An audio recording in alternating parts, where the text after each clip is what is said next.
할렐루야, 말씀의 은혜 받으시기 바랍니다. 말씀의 은혜 받으실 줄 믿습니다.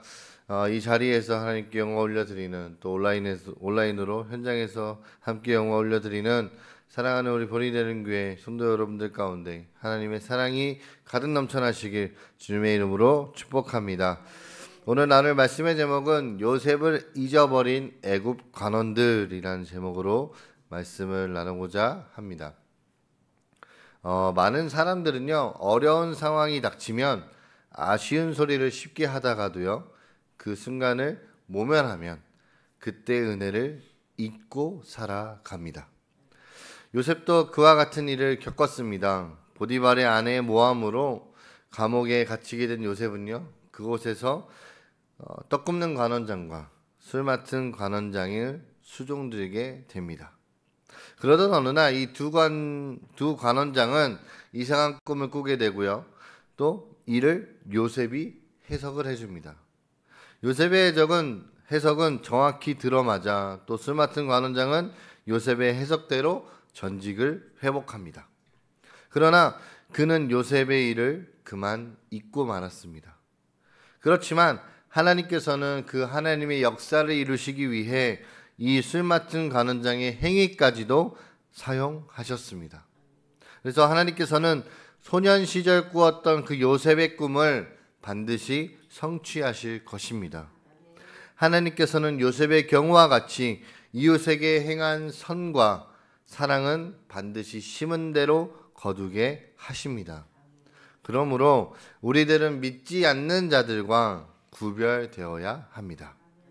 아무리 우리가 우리의 이웃이 우리에게 무심하고 야속하게 대할지라도요, 결코 똑같이 무정해서는 안 될 것입니다. 오늘 본문에 나오는 이 애국 관원들의 꿈과 요셉의 꿈 해석, 그리고 요셉에 대한 그들의 반응을 한번 오늘 말씀을 통해서 살펴보도록 하겠습니다. 첫 번째, 두 관원장의 꿈을요, 요셉이 해석해 주었습니다. 여러분, 어떤 일이든 하나님 앞에서 최선을 다하고 그 신앙적 태도를 잃지 않았던 요셉은요, 늘 올바르고 정직하였으며 또 살아계신 하나님을 증거하는 믿음의 사람이었습니다. 본문은 애굽의 두 관원장의 유사한 꿈을 요셉이 해석해주는 장면입니다. 요셉은 꿈 때문에 근심하고 있는 두 관원장들을 향해 8절 말씀에 이렇게 얘기합니다. 해석은 하나님께 있지 아니하나이까 라고 확신 있게 말하면서 길조든 흉조든 거짓으로 포장하지 않고 사실 그대로를 하나님 편에서 해석합니다. 자신의 힘에 의한 꿈 해석이 아니라 오직 하나님께로 말미암은 해석이었습니다. 여러분, 대부분의 사람들은요, 자기보다 지위나 이 신분이 높으면 이 아부하는 발언, 이 아부성 발언을 하여서 혹여나 이익이 있지 않을까, 나에게 이익이 있지 않을까 하는 심리로 언어들을 포장해서요, 진실을 가리려는 경향이 있습니다. 그러나 요셉은요, 자신이 수종들던 이 애굽의 두 관원장의 꿈을 미천한 자신의 처지와 신분을 개의치 않고 하나님의 해석을 그대로 전달합니다. 이것이 하나님의 말씀을 전하는 신앙인의 올바른 모습인 것입니다. 마틴 루터는 요셉이 술 맡은 자와 떡 굽는 자의 꿈 이야기를 듣고 혼자 있기를 요청하여서 하나님께 기도하였을 것이고, 하나님께서 그 꿈의 해석을 정확하게 요셉에게 깨닫게 하셨을 것이다 라고 이야기하고 있습니다. 술 맡은 관원장의 꿈에도, 떡 굽는 관원장의 꿈에도 상징적인 숫자가 등장하게 되는데요, 바로 숫자 3이 등장합니다. 이것은 포도나무 3가지와 흰떡 3광주리입니다. 그러나 요셉의 해석에 따르면 두 꿈에 등장하는 숫자 이 3의 의미와 해석은 각각 달랐습니다. 하나님께서는 구약시대의 꿈을 통해 계시하고 역사하셨습니다. 하지만 꿈을 함부로 잘못 해석하거나 과대 포장하는 일은 금이 금지하셨습니다. 그러나 많은 사람들은요, 꿈을 환상적인 태도로 대하게 됩니다. 그래서 오히려 자기에게 이익이 되도록 억지 해석을 하게 되죠. 많은 이단들이 자기가 꾼 꿈을 과장하고 확대 해석함으로 세상 사람들을 미혹하여서 사회적인 문제를 야기시키고 있습니다.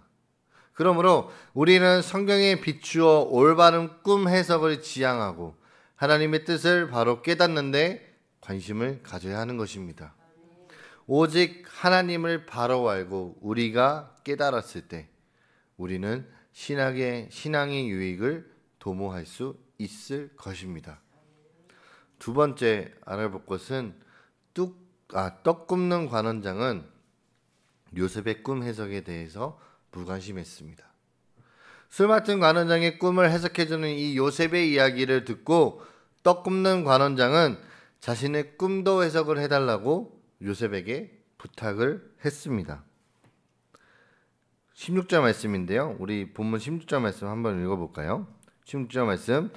떡 굽는 관원장이 그 해석이 좋은 것을 보고 요셉에게 이르되 나도 꿈에 보니 흰떡 세 광주리가 내 머리 위에 있고. 아멘. 여러분, 그는 유사한 꿈을 꾼 이 술 맡은 관원장의 꿈이 기이한 해석을 받았으므로 이제 자기의 꿈에 대해서도 비슷한 기대를 가졌습니다. 내 꿈에 대해서도 좋게 이야기해 주겠지, 좋게 해석을 해 주겠지 라는 비슷한 기대를 가졌지만 이 떡 굽는 관원장의 생각과는 달리 요셉의 해석은 정반대로 흘러가게 됩니다. 술 맡은 관원장은 사흘 내에 복직을 할 것이나 자기는 사흘 안에 나무에 달려 죽게 된다라는 이 상반된 내용이 있습니다. 여러분, 본문을 보시면 요셉의 해석을 들은 이 떡 굽는 관원장의 반응을 성경은요 기록하지 않고 있습니다. 이것은 분명 이상한 일이 아닐 수 없죠. 왜요? 떡 굽는 관원장은 요셉에게서 사흘 만에 매달려 죽을 것이다 라는 이 청천벽력과 같은 소리를 듣고 또 해석을 들었으나 어찌된 일인지 그는 죽는다고 하여도 자기가 죽는다고 해도 별 반응이 없었습니다. 그는 하나님의 권위로 해석해주는 이 요셉의 말을요 진심으로 진정으로 믿지 않았던 것 같습니다. 보통 사람들 같으면 어떻게 하면 내가 살 수 있냐, 그러면 내가 어떻게 하면 안 죽을 수 있냐 라고 방법을 구했을 것이에요, 요셉에게. 그러나 그는 아무 말도 하지 않았습니다. 술 맡은 관원장의 꿈 해석은 받아들이면서도요 정작 자신의 꿈이 흉조로 해석이 되자 남의 얘기인 양 그냥 한 귀로 흘려듣고 한 귀로 그냥 흘려버린 것입니다.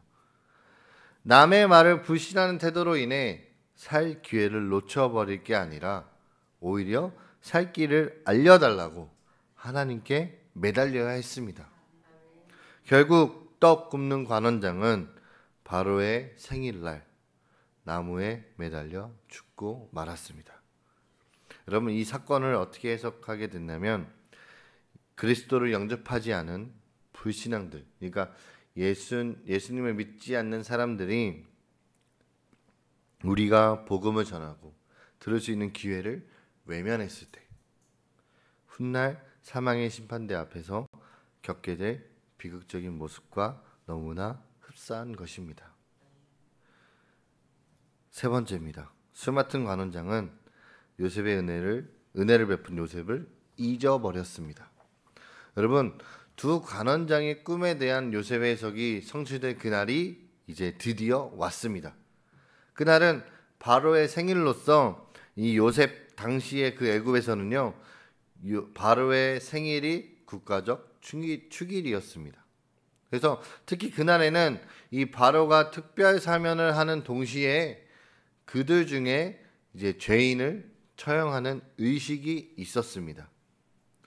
두 관원장 역시 바로 이날에 불려 나오게 된 것입니다. 이날 요셉의 예고대로 술 맡은 관원장은 복직되었고요. 떡 굽는 관원장은 나무에 매어 달리는 처형을 당하고 말았습니다. 선지자 아모스는 이 사건에 대해서 아모스 6장 6절에서 이렇게 이야기합니다.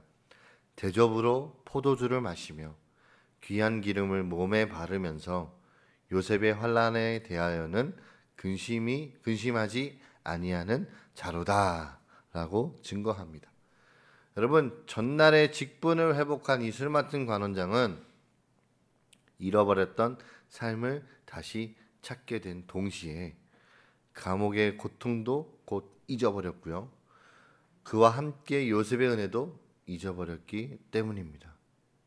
이처럼 인간은 하나님의 은혜를 너무도 쉽게 망각하며 살아갑니다. 아마도 요셉은 이 술 맡은 관원장이 복직되는 것을 보고 크게 기뻐했을 것입니다.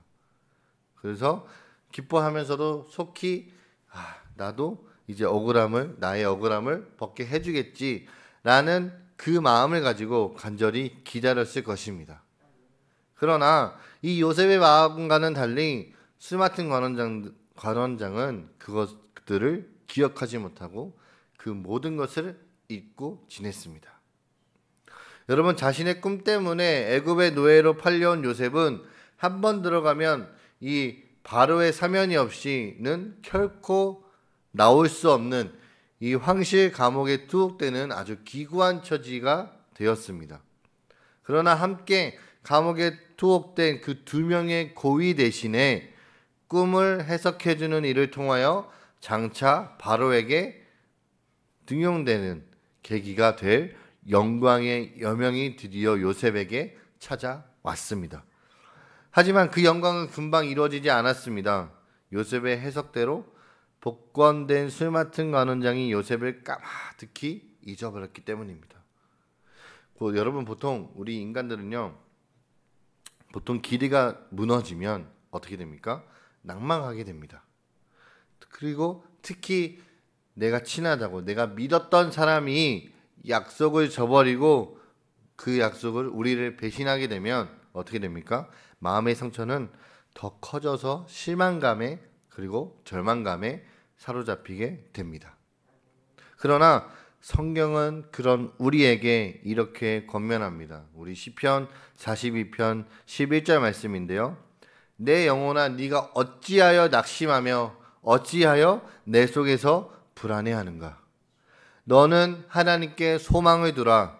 나는 그가 나타나 도우심으로 말미암아 내 하나님을 여전히 찬송하리로다. 아멘. 여러분, 우리가 믿고 기다릴 때 하나님께서 허락하신 기회는 반드시 우리에게 주어집니다.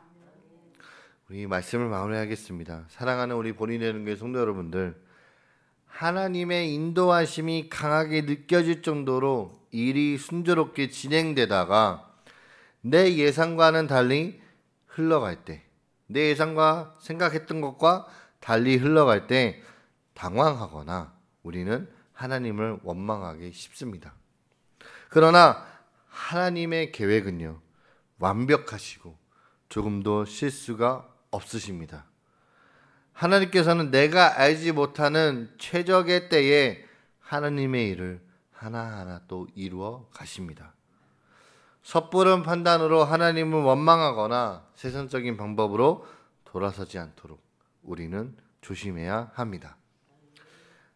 하나님의 인도하심이 나의 기대와 다르게 흘러갈 때도 그 뜻을 신뢰하고 기다리는 믿음을 가지시길 주님의 이름으로 축복합니다. 기도하겠습니다. 사랑해